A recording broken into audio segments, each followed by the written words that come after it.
With hopefully a fair amount of time to also have discussion from the audience. But I just wanted to make a couple opening remarks about the importance of collaborative innovation and why it is that we're even talking about it. There was a question at lunch about techno-nationalism. Let me go on the record of being, I'm an unrepentant techno-nationalist. I think techno-nationalism is good, and I think giving it up is a bad idea. So if we're talking about techno-nationalism, which, by the way, I think means more global innovation. If every country's a techno-nationalist, they focus on innovation and they focus on technology and we all do better. That means that countries have to have plans or policies or strategies by which to spur innovation, and collaboration is a key part of that. We released a report at ITIF in this summer written by a colleague of ours, Fred Block, who's at UC Davis. You might have recently seen Fred's conference here in D.C. at a conference on collaborative innovation a couple of weeks ago, and the paper is called Where Do Innovations Come From? Transformations in the U.S. National Innovation System, 1970 to 2006. And Fred and his co-author use, I think, a very interesting and innovative approach to measuring innovation by looking at the R&D 100 awards that are done every year from 1960s to the present. And what they found was quite striking. They found that, for example, in 1971, if you look at the 97 innovations that won awards that were U.S., so were 3 foreign, 83 out of the 97 in 1971 were sole corporations acting on their own. Corporations acting on their own. They came, they figured out something, they applied, they won the award. Today, in 2006, the most recent year, 27 out of 88 U.S. innovations were sole companies acting on their own. So while Procter & Gamble is a leader in this, they're certainly not the only company doing this. In fact, the predominant model now appears to be a much more collaborative model. If you look at sort of where does that collaboration occur, you can see that, for example, out of the 88 innovations in 2006, Federal Labs played a role in 42 of them. So Federal Labs are very surprised us playing a very important role, significantly up from what they are. And then if you look at of the 88 innovations, what share of them had federal government involvement? The answer is 77. So if you think about what that means, and that's up significantly. I think it was 40 in the 40s in the 1970s. So today, there is much more involvement by the federal government. So that could be federal labs, it could be SBIR grants, awards, it could be federally funded universities, it could be companies that are just getting a large share of federal R&D support. So that's why I think it's so important that we talk about this today. The last point would be, I think that the collaboration, thinking about collaboration in a specific way is vastly underappreciated by policymakers in Washington. Most science and tech policy people, in my view, when they think about science policy or tech policy, it's give, no offense, DOE more money or give NSF more money. They don't think about it as what you're trying to spur is exactly what P&G is doing, is open innovation. You're trying to spur that at the federal level as well. I think that's vastly underappreciated. So a couple of thoughts on that, and then we go over. I think we need to think seriously about real policies that would do that, not just hortatory language. A couple of ones that ITIF has proposed. Last year we proposed that any expansion of the R&D credit, which needs to be expanded, U.S. is now 17th of 30 OECD nations in R&D tax generosity, down from first in 1992, is to create a new collaborative R&D credit that would give companies a 40% flat credit for any kind of collaboration with universities, federal labs, or DOJ-approved consortia. We all know that we want to do more of this, but the tax code actually, under the current R&D credit, you actually get penalized by doing collaborative R&D. You get less of a credit than if you do in-house R&D. And the second proposal we made was recently to create a National Innovation Foundation, modeled again after what many, many other countries have done, Korea, the UK, Finland, Japan, to create an analog to NSF, but specifically focused on innovation. So today, what I want to do is I want to introduce our 4 speakers, and then each speaker will make a few opening comments, and then we'll have a dialogue about that. I'll go in alphabetical order. All the way to my left is Dan Berglund. Dan is a longtime friend and colleague. He's the president and CEO of the State Science and Technology Institute. which is a nonprofit organization, was created back in the, I believe, early 90s by a number of governors who said, is that right? 96, but... That's early. Close early enough. 90s. It seems long time ago. It is a long time. It's a long time. And SSTI, if you don't know it, is the premier organization in the United States and, frankly, the world that focuses on subnational or regional innovation, in this case, largely state government, but also local governments as well. And the key there, if you don't know, which is my experience, most people in Washington don't know this, states have dramatically expanded their innovation policies over the last decade, partly because of Dan's leadership.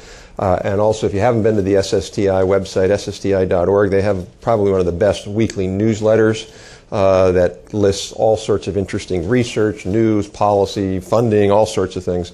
So it's definitely worth getting. Before joining SSTI, Dan was really had led innovation and science policy for the state of Ohio, and has a BA in economics and political science and history. You have many BAs, Dan, from Ohio University.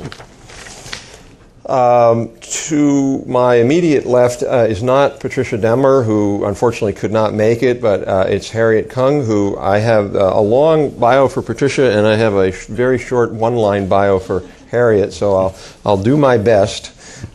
She is with the Office of Science in the U.S. Department of Energy. She works and reports to Patricia, who oversees 6 science programs, and Harriet runs one of them, which is in the Office of Science. There's a basic energy sciences program. Harriet runs that.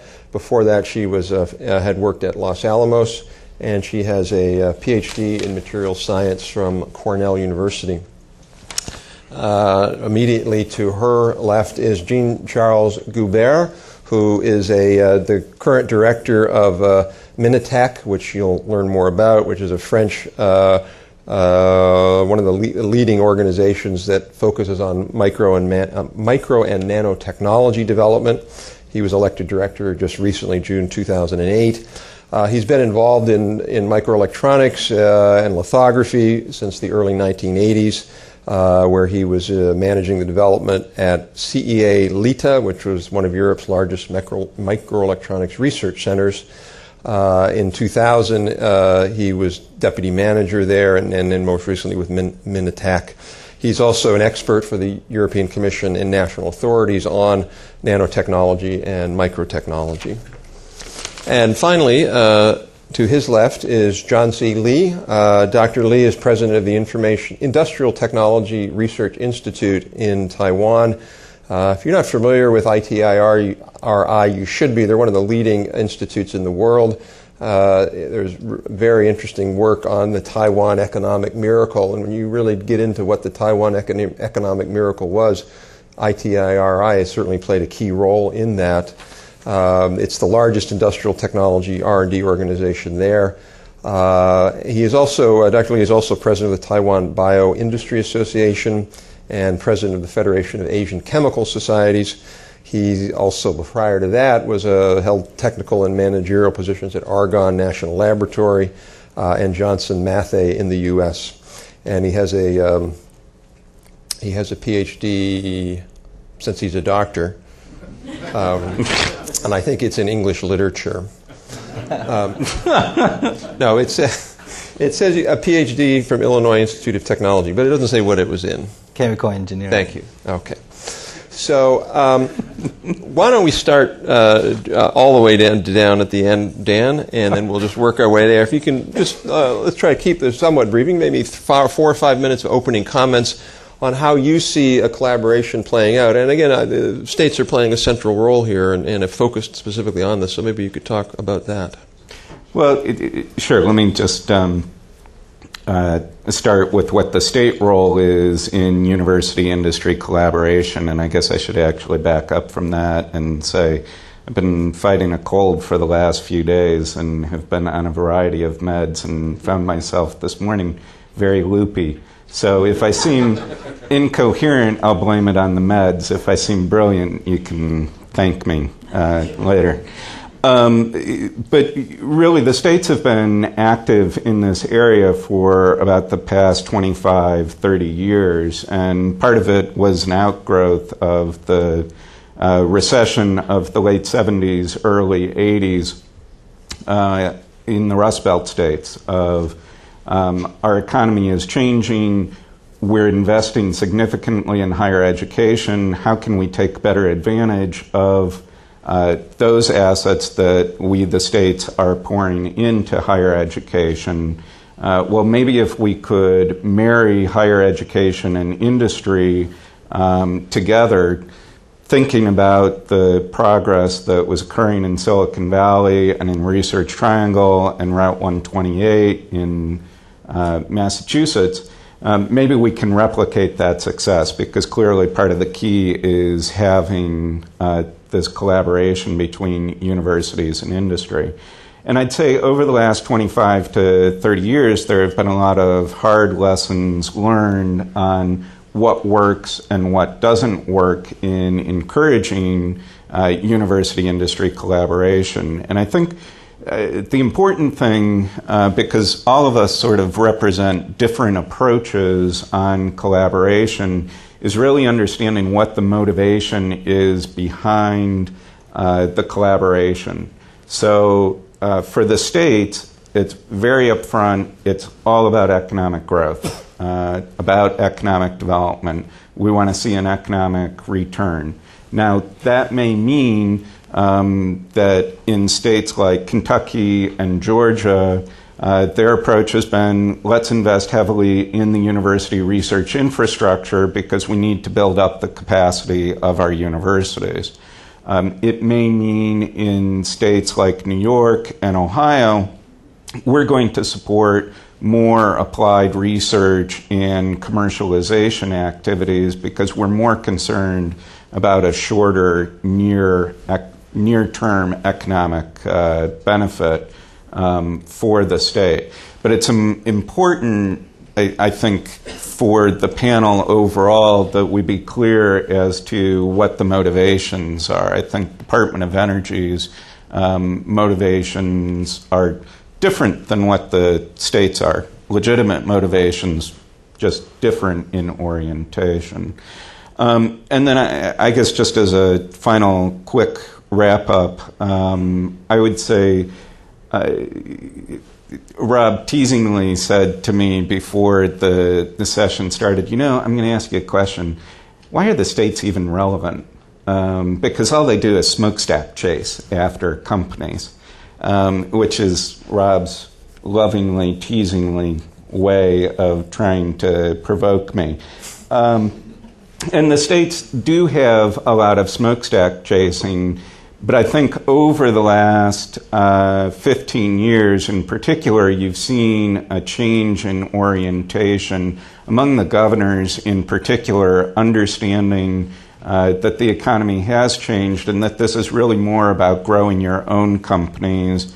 And recruiting is playing a role, but we're seeing even recruiting changing so that it's let's recruit companies that will help us establish a foundation for our economy that we'll be able to build off. So more targeted and focused. And the final point is just all of this activity is occurring across the country in states that you wouldn't even necessarily think of as being active in this area. So for example, today's newsletter, the lead story from the SSTI Weekly Digest will be about another round of major investments that Governor Hoven in the state of North Dakota is proposing in his budget. Another $20 million for research and development centers of excellence that are collaborations between universities and industry. So with that... Thank you, Dan. John Z. Okay. Well, it's been a great pleasure to be invited here to share some of our experience with you and also to learn, like this morning, a great deal from you. This morning in the legislative session, all the congressmen and senators, they are all very supportive to increase the funding or secure funding for science and technology, which is very, very good, but also very important, especially in a time of economic downturn, because we don't want to find many of the young science and technology graduates that couldn't find the jobs. So this is an important time, same in Taiwan too, that we're trying to increase the research and science activities so that we will be able to secure some of the talents. It's just one observation. Let me tell you a little bit about ITRI, my organization, Industrial Technology Research Institute. We were established in 1973 to create economic values. Okay, that's our charter from technology research and development. So this is our 35th anniversary, and as of today, we have about 6,000 researchers, more than 1,000 with PhD degrees. We produce about 3 to 5 patents every day, so about 2,000 patents a year. And we also work with a large number of companies, about 15,000 companies every year. Some are very, very small, small project, but some are very major project. We work also with multinationals like Sony, IBM, Corning, many American companies as well.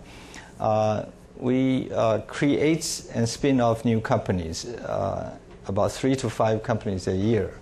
So far we have created about 150 companies. Some of them has become $10 billion companies, like Taiwan Semiconductor Manufacturing, United Microelectronics. They are all maybe around $10 billion sales last year. So those are very successful ones, but there are also many of them are not successful. They fail too. But we continue to create new companies for emerging industries. One important characteristic is that we do not have any basic funding or base funding from government. We are a not-for-profit, private, or non-government organization, but heavily sponsored by government. We every year would have to generate about $200 million of revenue from private sectors. We also generate about $60 million from licensing of our technology, which is quite significant. And then there are another portion, about $250 million of research funding, project by project. Each represents a separate contracts from government. So we are 100% contract organization. Therefore, by nature, we are more like an enterprise. We have to go out and not just to get a project, but also to generate value. And we are allowed to retain certain of the excess or the profit, so that we can use that to recruit better people. We can create our own funding for our own internal seed funding for internal research.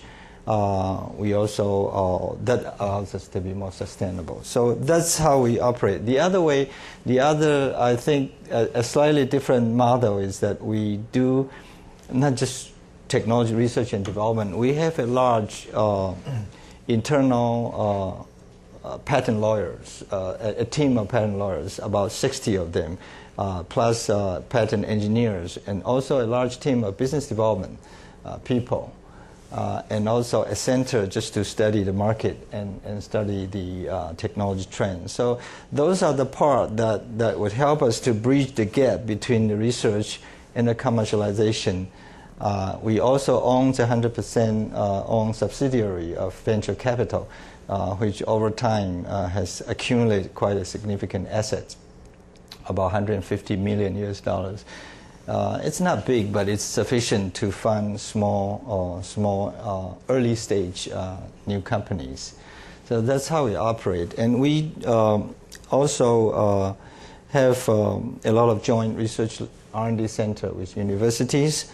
We have 4 international offices, one in Silicon Valley, one in Berlin, one in Moscow, one in Tokyo. So we cover also many international collaborations. We have a ITRI lab at Carnegie Mellon University called ITRI lab at CMU. We form a big consortium with MIT Media Lab in Taiwan. So they bring project to Taiwan and faculty member and fellows to Taiwan. So our companies in Taiwan can also work with them. And that generates revenue for MIT. But that's how we collaborate. We also, just about 3-4 years ago, we did a reorganization because we used to be organized very similar to many national lab here, chemical technology, electronics, mechanical engineering, and so on. So it's kind of similar discipline as like in universities. But we have a major reorganization combining many labs together and creates new centers. So now those centers are very multidisciplinary, integrated, and also very focused on solar photovoltaic, on medical electronics, medical device, flexible electronics and display, WiMAX for broadband communications, and also associated with the system on chip technology. And we recently also have won many awards, including R&D 100 awards, National Business Incubation Association awards, Incubator of the Year, and so on. So that's what we have so far. And my observation about partnering, I think open innovation is just, there's no argument about what it can bring. I think it is very important to be able to work with other laboratories or universities and even companies. And this kind of collaboration is not just at the research level. You do that for joint research, but also after you generate patents. Patents can be pooled together for a business opportunity. So there are many opportunities for innovations, and it's not just the science and technology. So we do have a business development team. We also create a lab where we bring in people that are not in science and technology, that are in psychology, in consumer behavior, in architecture, news media, to work with our scientists and engineers on a daily basis. So they think about what are the application concepts of the technology, okay? And so I think that is a way to go, but there are many opportunities for national labs in the United States, and I think they play a very important role in linking the university and industry, because national lab has more capability that can build on as a team.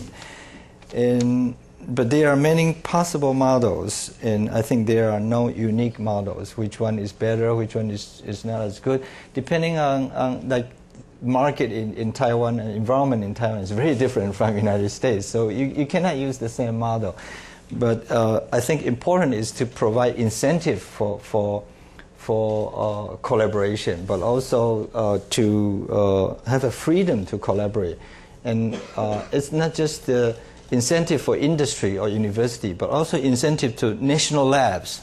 Through the discussion, and my understanding is that they are very much limited to what they can do in national lab in the United States, and I think that is very important, is for national lab also to have sufficient incentive to go out proactively and to take risk, and that's the most difficult part. I think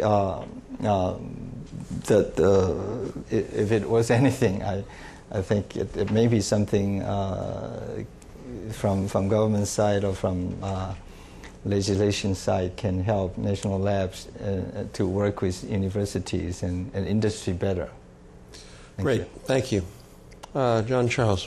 Okay, so I would like to thank the organizer for this very interesting meeting. And in France, President Sarkozy highlighted innovation process and changing innovation process as one of the key points. And 2 days ago, he delivered a talk where he announced new laws on for the IP, and we are thinking to change the IP policy for research. So there will be new R&D tax credit for innovation. So a lot of things, and he point out Minatech example as the example he would like to have in France, and he point out the US innovation process as the best one worldwide, and that we have to look at this innovation process.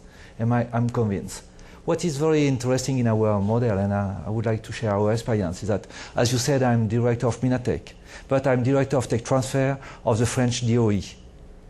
And perhaps you can understand the real interest I have within the discussion today.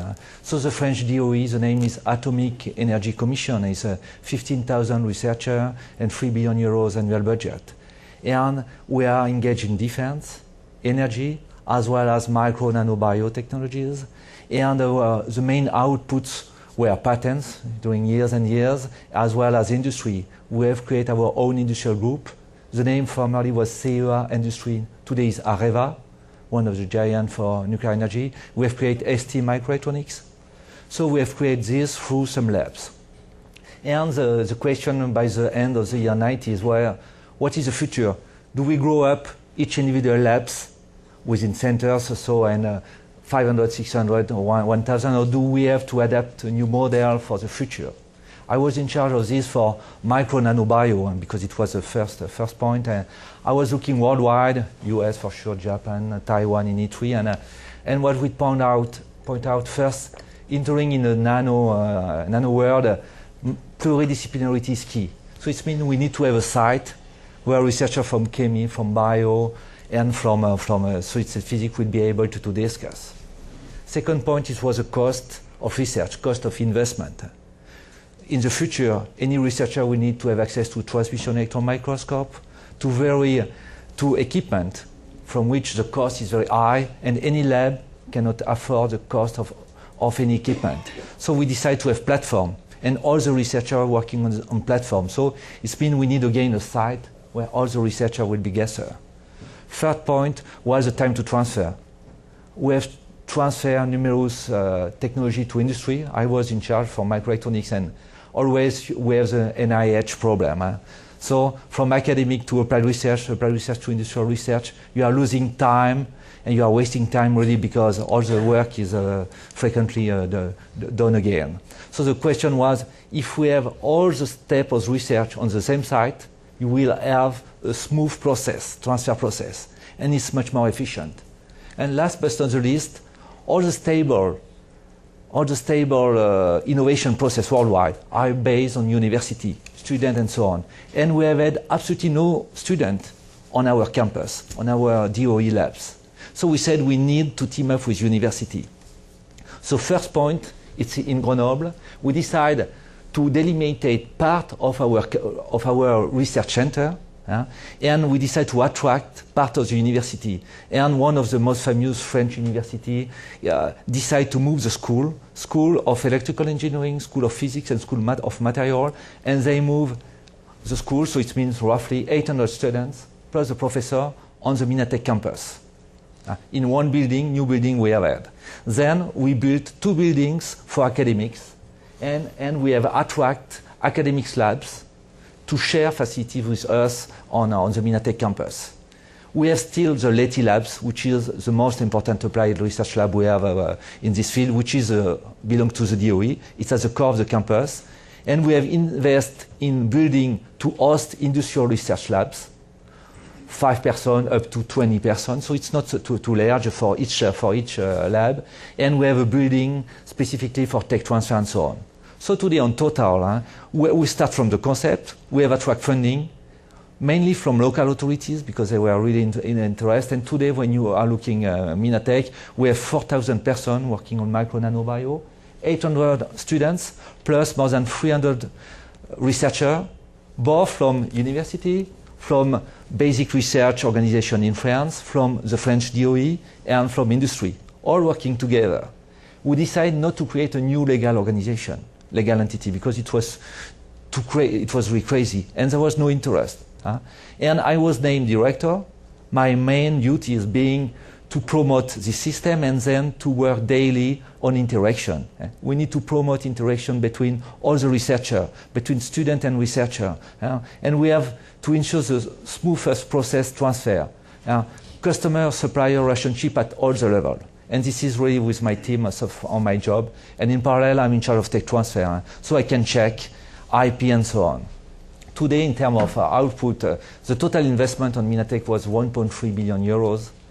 And what is very interesting is the running cost. If we consolidate all the running costs, we have 350 million euros running cost yearly. And this is what we need to run the system and to invest. Output, we have close to 400 patents yearly and 2,000 publications. You can see we have patent and publication. And we are entering phase 2. And in phase 2, we are building a surgery room to work much more with the surgeon and with the hospital. We have a new lab for humanities, and we have attracted a lab from humanities to look at the innovation process internally. And we will think to have the same process, and we will build Minatech of energy. So Minatech will not be more micro nanotechnology, but it's much more the concept, and we'll use for Minatech of energy, for new energy technologies. Thank you. Harriet. Okay, it's a great pleasure and honor for me to be here. And again, Pat Damer sent her most sincere apologies for not being here today. As it turns out, there is a very important and critical acquisition announcement that she has to make, and it so turned out the timing of the announcement make it impossible for her to be with us today physically. I would like to limit my remarks to mainly briefly describe the role of science in general, and specifically of the basic engineering sciences, in facilitating and supporting partnerships, especially those that are key to innovations. And would like to give you a few examples, not exhaustive by any means, that we see successful partnerships can be formulated and stimulated. But first of all, I would like to just briefly describe what Office of Science does as an organization in this large, very complex Department of Energy organization. Essentially, we were given the stewardship responsibility of the long-term science mission of this very large mission agency. So essentially, we're the basic research arm of Department of Energy.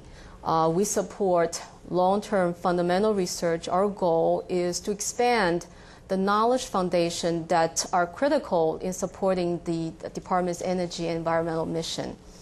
Our central tenet is really believing that discovery science is really at the core and foundation in stimulating innovation and paving the way for next generation technologies. And given that we're in a mission agency, but also has the stewardship responsibility of a long-term science mission, we strive to push very hard the frontiers of science at the same time with an eye towards serving the department's mission in energy and environment. So the way we do in supporting the department's mission is through a number of mechanisms. One is through supporting of research, and these are research being conducted at universities, at DOE laboratories, and also other research institutions.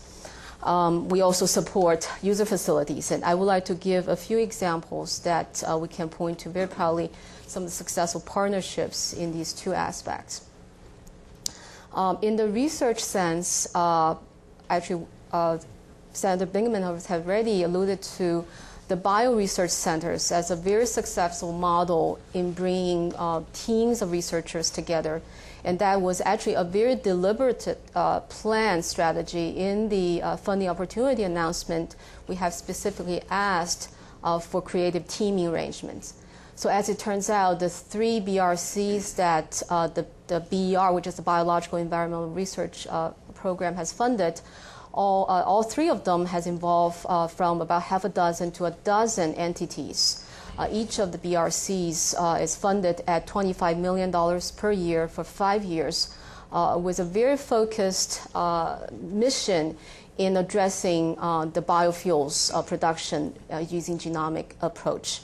So that is a very successful model in linking the different expertise and bringing really interdisciplinary teams of researchers in focusing on addressing very challenging problems. In hindsight, I think it would have not been possible had we not have such a vision of in soliciting really creative team partnership. And the second example is still a work in progress. This is the Energy Frontier Research Center collaborations that we have recently put out a solicitation. the general concept is that since energy is such a challenging, daunting problem, we really need to bring the best and the brightest talents together. And the concept is to allow the community to self-assemble into these we call dream team arrangement, pulling the kind of talents, the kind of expertise, the kind of infrastructure that are needed and complementary in order for us to address problems that single investigator and small group just cannot address just because of the magnitude and complexity of the problems. So that is really what's behind the concept of the energy EFRC, the Energy Frontier Research Center collaborations. And the idea is to allow very creative teaming amongst industry, universities, DOE laboratories, and other research institutions in coming up with the team that can address these critical problems. And the intent is not to really address some of the incremental, to achieve some of the incremental advances in current generation technology. Instead, we really would like to inspire and stimulate the community to think outside the box, to really think creatively on how to come up with drastically, radically different approaches that can give us an order, 2 orders of magnitude advances in some of these very difficult problems, ranging from solar, from batteries that we have heard earlier this morning, earlier sessions about how challenging those problems are.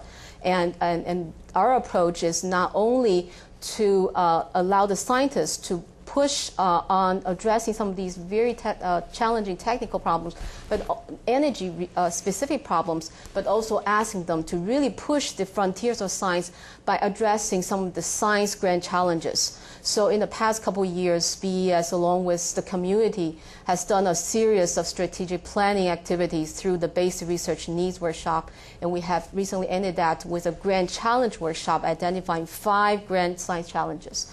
So the intent of the EFRCs is allowing the community to address these grand energy challenges, but marrying that with by pushing the frontier of science by addressing the grand science challenge. We believe that that's really the key in really pushing us for much forward, coming up with drastically different and critically different solutions to the energy challenges.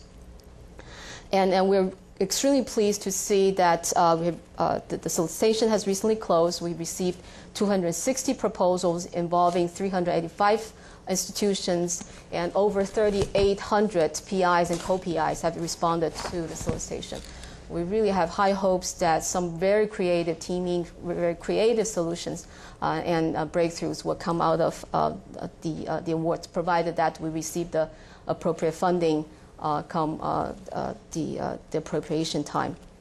Another thing I would like to mention is that one of the very unique responsibility of DOE is we have the suite of DOE laboratories that we are the owner of.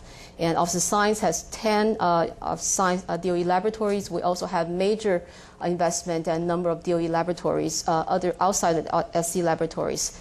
And these laboratories actually serve a very unique role because a lot of the co-siting and co-funding due to the various funding sources, not only from Office of Science, but from technology offices, from industry, and so forth. These really make them a very unique place that they can form very natural partnerships that really add values to addressing very complex interdisciplinary problems that other entities cannot. And also another very unique feature of these, many of these laboratories are managed by the animal contractors that are consisting of multiple entities, including industry, universities. And those kind of arrangements really, I think, make the DOE laboratories a very unique resource to the nation and also from the global competitiveness aspect. Also, I just want to very quickly mention the user facilities that BES support. I think those really exemplify the kind of contributions that DOE can make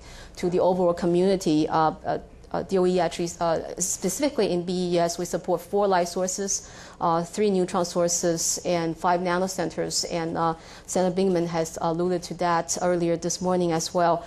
Collectively, these serve over 9,000 users just last year alone. And we not only provide the state-of-the-art tools, these are tools that individual PI individual universities cannot house. And we believe that this is an intrinsic responsibility of the federal government to provide these tools to the community, as now this tool-driven science is becoming even more important. We also provide the expertise, the know-how, and also using these tools as a training opportunity to train the next generation of users. And it's interesting for us to learn that last year over 31% of the users are new users, and over 55% of the users are in the categories of students, graduate students, and postdocs. So, and our user facility also serve as an ideal venue for partnerships. Many of our facilities have joint fundings from the state, from other agencies, and also from industry. So altogether, I believe that the Office of Science really has played a very important and critical role in facilitating partnerships and stimulating more innovations and competitiveness of this nation. Great, thank you.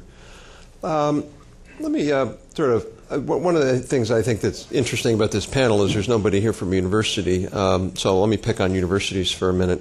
One of the things that's happened in the U.S. is that the share of corporate R&D that's gone to basic and applied has gone down, and the share to development has gone up, which means somebody's got to do that, and DOE plays some of that role. Universities are increasingly playing a critical role. And yet there's been a fair amount of criticism of university tech transfer efforts in the last few years. Kauffman Foundation, Bob Lighton's issued a report on that. And what's probably even more worrisome is we're seen as the world model as being the best. And so I'm wondering if each of you can comment on that in terms of how you see your own interactions, either in your own organization or in your country, as how do you overcome some of these barriers with universities. Obviously, the university experience is very uneven. We've got some universities that are just fantastic and just do this as a second nature, and other ones where it's much more difficult. How would you all respond to that? How do you see that playing out in terms of the programs you're doing?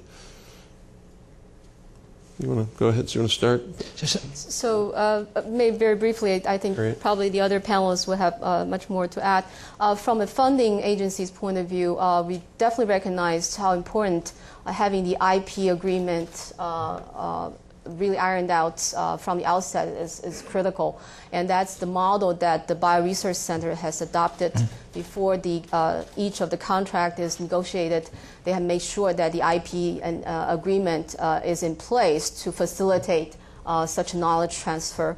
And also from the user facility point of view, we have the user agreement established, and also the 5 nanocenters have given a lot of thoughts and efforts into establishing an IP agreement that can be generally adapted and accepted by the user community. Okay. So that we have seen that as a good model for facilitating knowledge transfer.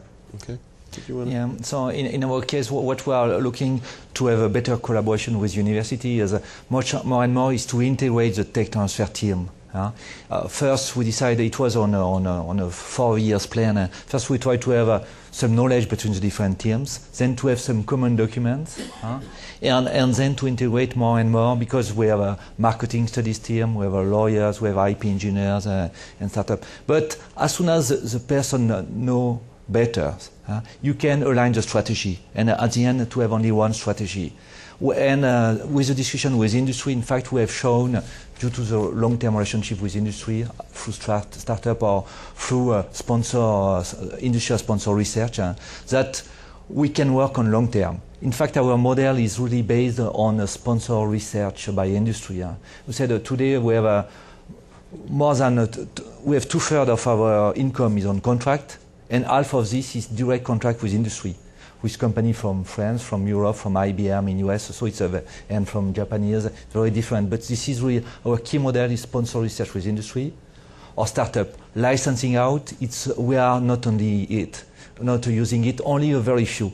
The goal is to have sponsor research, so we have common teams with industry, and we are supporting the development of the industry through our research on a real collaboration effect. And the goal is to create employment and development within the company, much more than to have direct income through licensing in our Minatech Center. So it's a very specific model, very different from the US university, for instance. Okay. Yeah, I think collaboration with university are very important to us. For some of the universities that we identified to be with particular strengths and complementary with us, we set up joint research and development centers so that we can have an umbrella agreement under which then we can attach different projects so that the IP arrangement can be made more easily. And also we have a joint appointments. In fact, we reserve some of our research priority to encourage them, the researchers, to form joint teams with universities. We even license technology from universities, from internationally. We also license from different laboratories. So it's very much similar to what we heard about Procter & Gamble during the lunch for ITRI. But I think we haven't done, I must admit that there are plenty of room to improve. I don't think we have done very well in that respect in collaborating with university, which will be essential for our future collaboration. Dan? I think the whole issue of the role of universities right now is probably one of the largest problems that states in the country face. I think that the bottom line is that we have a changing vision of what we want the nation's universities to be. But no one is clearly articulating what that changed vision is going to be. So we're stumbling into things of universities. We expect you to be more involved in economic development. We expect you to be an engine for economic growth. We're going to give you, from the state perspective, we're going to give you a lot of new money for research and development in areas that are important for a state's economy, but at the same time, we're going to cut your state core support. And so there's a mixed message just in terms of the funding of how the states are handling the universities, but there's a lack of clear communication and expectations of this is no longer the 1870s or the 1940s of the land grant model. We're now in a new model. And so the impression that I have is I think governors and a lot of legislators expect much more from universities, but they aren't being clear in this is what we want you to actually deliver.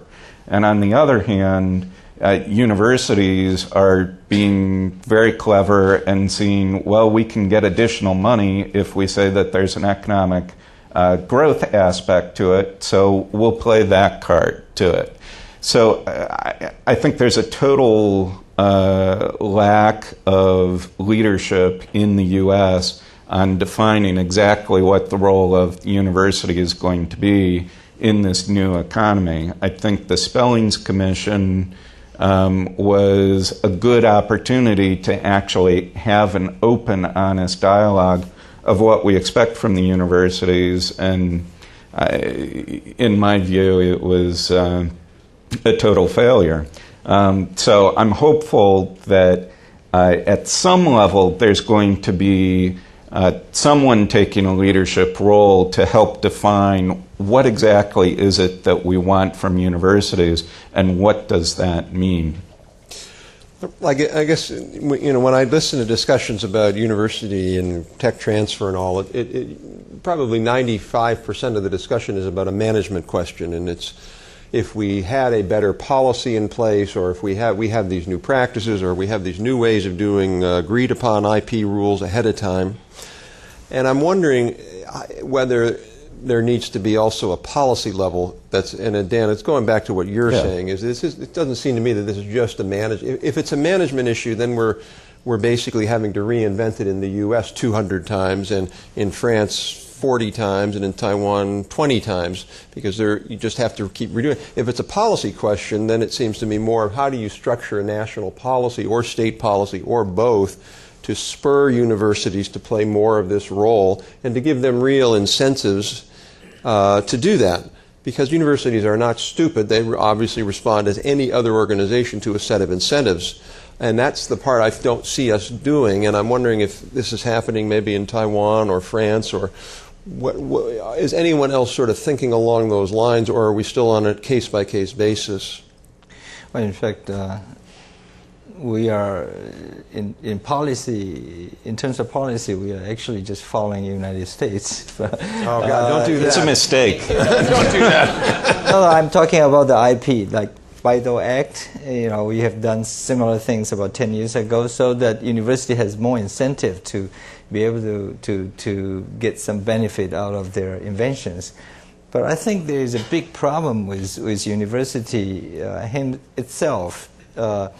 To be able to look into commercialization or any economic value of their inventions, and for people from science and technology, you always think the science and technology is very important, but from business point of view, there's a whole area of difficulties of getting into commercialization. It's not just a simple thing that you can have a technology and license it out. It's not simple like that. It's a whole range of expertise you have to build in, and it requires a certain critical mass. At university is very difficult to really connect. And therefore, that's why I think national labs probably can have more capability. If you allow them to do something, then they probably are more capable of building sufficient critical mass to connect the university, and that's the point I want to make. Yeah, I think very often it seems to me that in US the model to transfer to industry is through startup growing and then big company are acquiring, or the big companies they have their own research. In France, some of the research labs were committed, in fact, to do research for industry within fair contract, and so the research at the national lab is paid by industry, and then we share the IP and so on. But there is a real commitment from national labs to do this, and it's within the history it was quite successful, and it's continuing, and by now it's shown out as a model. In parallel with the university, the problem in France is that we have the university were quite poor. And it was decided to point out 20 universities which were the leading university in France with extra funding from the government, but commitment to be at the worldwide level. And so we will discuss more and more with this university, try to have a network, and to act for them as a supplier of ideas. And for us, we will be the accelerator of innovation to transfer to industry. But we are convinced that the new ideas, like you said, cannot go directly from university to industry. Very often you need one step to validate. And industry is have less and less funding to have this step of validation of ideas, because they are engaged in prototyping and pre-production. But this step of validation is costly and is needed, mainly in France. Okay. I just want to ask one last question, then we'll open it up to the audience, which is, I was struck in listening to the presentations that there's a potentially different model here. The U.S. historically has done most of its science and technology through mission-driven agencies and a mission-driven rationale, whereas other countries, including Taiwan, including France, have been more explicit about saying our mission is competitiveness, which is the title of this conference, whereas we're a little more, I think, in the U.S. saying, well, we'll do mission-oriented work and try to tweak it and transfer it to also gain competitive advantage. I'm wondering, John Z., in your case, you're an independent organization, but you have an alignment, I think, with Taiwanese competitiveness. And I assume that's true also, Jean Charles, for you. How do you deal with those your tensions are slightly different, whereas Harriet, in some ways in the similar boat.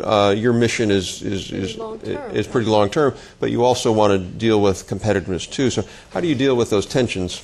I think it's always a very we always have a lot of different opinions from different communities, but ITRI was set up as for national competitiveness to begin with. But I believe, and also more and more that I try to convince our funding agencies as well as industry that to become international is it's very important for the national competitiveness. So we don't really talk about competitiveness not that much anymore. I think it's more collaboration than competitiveness. Whatever we invent, we want to be able to contribute to the whole world.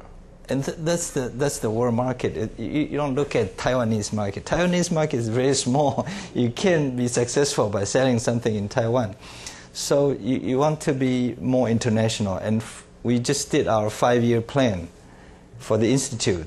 And the first priority is to be international. We want to work with anyone that can create value for the society. Sure. Let me push back a bit, though. If you, when you go in 5 years from now and go back and do your 5-year plan again and you report on what you've done, and the report is, we've done an amazing job of international collaboration. We've had 4,000 patents and 4,200 new companies. All of the companies are in other countries, and all of the patents were commercialized by foreign firms that aren't in Taiwan.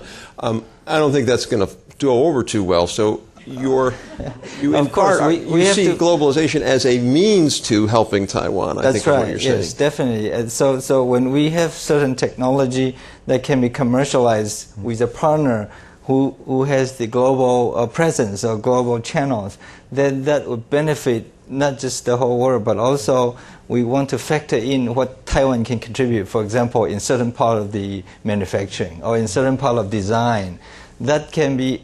Then we will pull those industries from Taiwan to be the partner of the whole consortium. So I think that's the way to go. And I sometimes have a hard time to talk to government officials too, because they sometimes don't think that way. And there are certain degree of persuasion that you need to do, and also to demonstrate the real result. For example, if we invent a certain drug for cancer, I mean, you need to work with the international company to do that so that they can benefit more people. Right. And if you don't do that, you won't have any value either. So the whole point is to create value. And ITRI, I think, as compared to many of the labs in the United States, we are running almost like an enterprise. We think we ourselves as a social enterprise. We are social for social purpose, but we have to run it as an enterprise for efficiency, for effectiveness. And therefore, I think we have more flexibility compared to some of the lab here. And if you allow them to have that kind of flexibility, they will be more risk-taking and be more going out for connecting different part of the innovations. Yeah. In our case, so CEA was created to follow the French strategy, first to develop defense activities and nuclear energy. So we have set up all the French nuclear energy. We have 80% of the electricity plus the company. And we were asked to support microelectronics. So we have created ST Microelectronics. And now we are asked by the government to support development, perhaps in bio and so on. So it was quite successful, and then the government asked us to support this strategy. But it's clear for us we need much more input from academia, and this is why we are looking to deal more and more with university. But clearly we have a national mission, so it's within our culture. And so from the beginning, I'm an engineer from CA, so I'm doing applied research. But I know that I need academic support from the French university. I'm looking. But recently we signed up an agreement with Caltech. In fact, Caltech was interested to develop nano-electromechanical system. They look worldwide, and then they come to Minatech and they said, we want you to validate our concept. In fact, now we are Caltech is developing nano-electromechanical system, and we are doing pre-validation of Caltech patents, because they found out this place where we have all the facility to do this. And I think it's very useful. And then we will establish a consortium to find out partners, industrial partners worldwide. So as soon as we have a technology, we look first French industrial partner, then European, and if there are no, we can collaborate with Japanese, US. So we can be open as soon as we have look in France and then in Europe if there are available partners. Okay. Harriet, how do you deal with that? I mean, certainly that's been an issue that's been maybe tension's too strong a word, but how DOE, for example, or the labs deal with foreign partners, and is there a priority for U.S. first, and the tension between your core mission and then all of the other benefits that it creates? How do you see that playing out? I think the other two panelists already have offered a lot of good comments. From our point of view, I personally believe that the competitiveness and the collaboration really is the two sides of the same coin. We look to our researchers for them to be internationally competitive. But at the same time, we recognize that the science is really global. This is really boundaryless. They have to be able to reach out to their peers across the borders to get the best expertise together to collectively push the frontiers. But they have to be held accountable for what they can do for the U.S. taxpayers in terms of their contributions to the science mission. Okay. Dan, last point. This is something the states have been grappling with a lot longer because you get that, in some ways, a much more direct focus on the states. But a lot of states have moved beyond that and are willing to admit that partnerships with companies outside their state can help. How do you see that? Is it the same way that's playing out? Yeah, I think actually Harriet summed it up very nicely from the state perspective, and the example that I can give you is what we struggled with in the 1980s with the Edison program, which was a series of university industry technology centers, and very early on, we had to come to a decision as to whether one of the goals of those centers was going to be internationally competitive. And a world-class research center, I believe is the way that we put it. Well, we decided, okay, yes, we want them to be a world-class research center, and that hits right against keeping the economic gain in the state of Ohio. And, so it's a trade-off. And working with state legislators to explain why the industrial membership of these centers included companies that were beyond the borders of Ohio took a little bit of work. But with some education, for the most part, they did get it. Okay. Comments or questions from folks here? I don't know. Do we use mics or just? Yeah, we need to use mics. Yeah. Okay. Here, sir. If you could identify yourself first. Bob Shelton with the Baker Center. This is a question on Minitech's role in the education process. Excuse me. I think I'm getting whatever's going around. But sorry. I'm wondering. I assume the campuses, or the campus that moved to your campus, the university campus, moved there so that the students could be part of the research process as an educational endeavor. And I'm wondering, are these undergraduates and graduates? Are they paid? What percentage of the students actually are involved in the research process that you have ongoing at Minitech? And I'm wondering if this is part of the curriculum. Do they have to engage in the research process? Okay, so first of all, in terms of building, part of the Minitech site is closed, in fact, because we are developing industrial research. And what we decide, the building for the school is just outside the barrier. So just to be ensure that the students, they have no problem to enter there daily.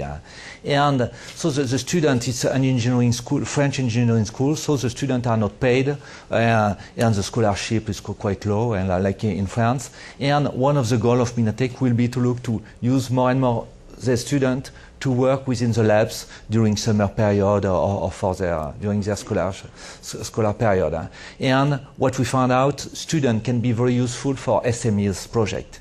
Because one of the problems we have, we know how to work with big companies and so on, or startup. But if we want to work with SMEs, very often they have short-term demand. And we are not very flexible. We will have a new building fully dedicated to the work with SMEs, and students will be strongly involved in. We will have some senior researcher with some students, and students will be on project 1-2 month project for SMEs.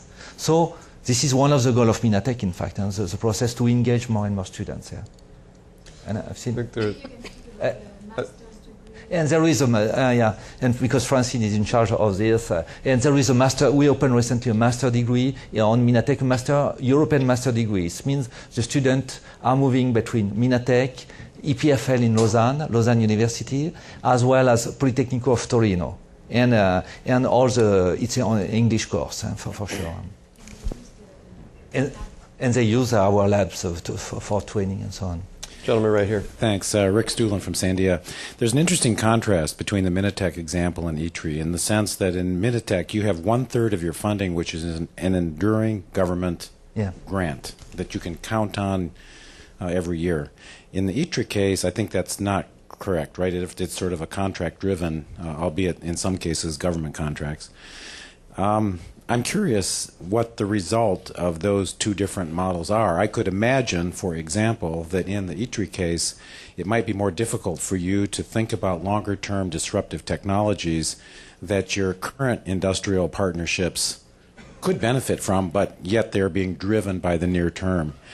Is there, in fact, a difference in the outcomes and the kind of innovation from your two labs? Could the two of you comment on that? Well, okay, I just consider our model is quite simple. We have 1/3 of subsidized from the government, and it helps us to work with academic research.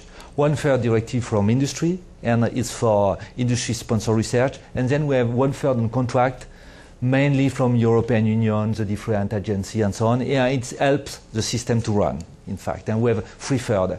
But it's here in terms of output, we try to balance within Minatech between patents as well as publication.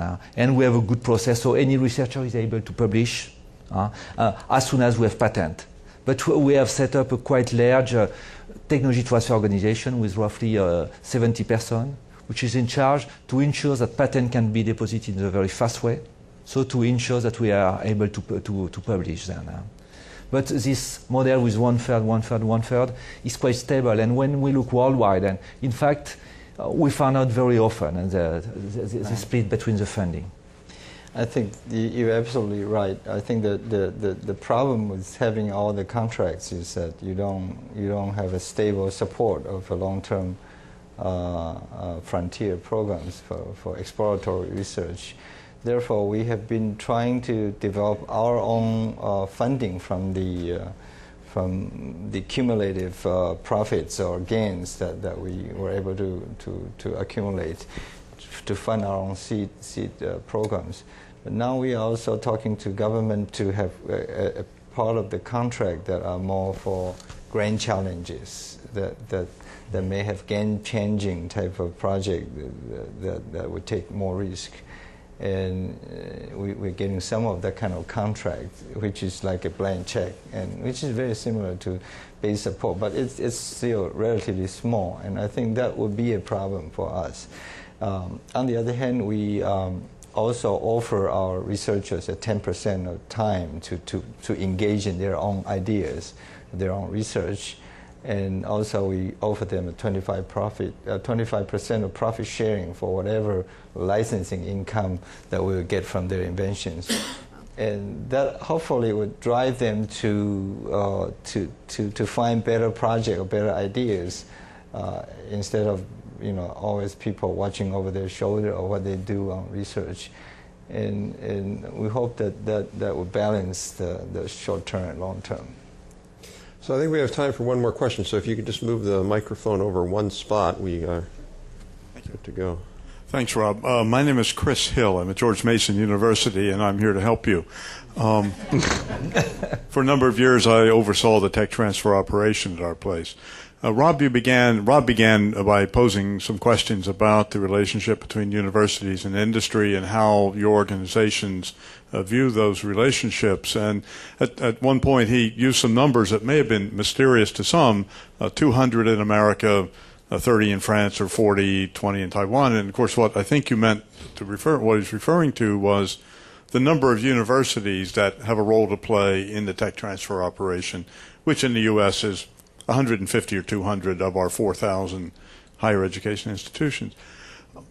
One of the things that I find amusing about that formulation of the question is that we do have about 200 such universities. They all talk to each other. They're highly networked with respect to their tech transfer operations, remarkably uniform, remarkably highly professional.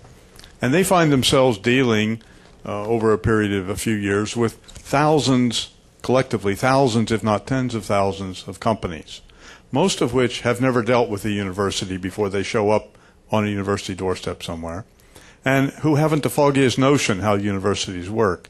So my impression is, and my experience has been, that the cognitive barriers of understanding between universities and companies with regard to effective transfer actually lie mostly on the corporate side.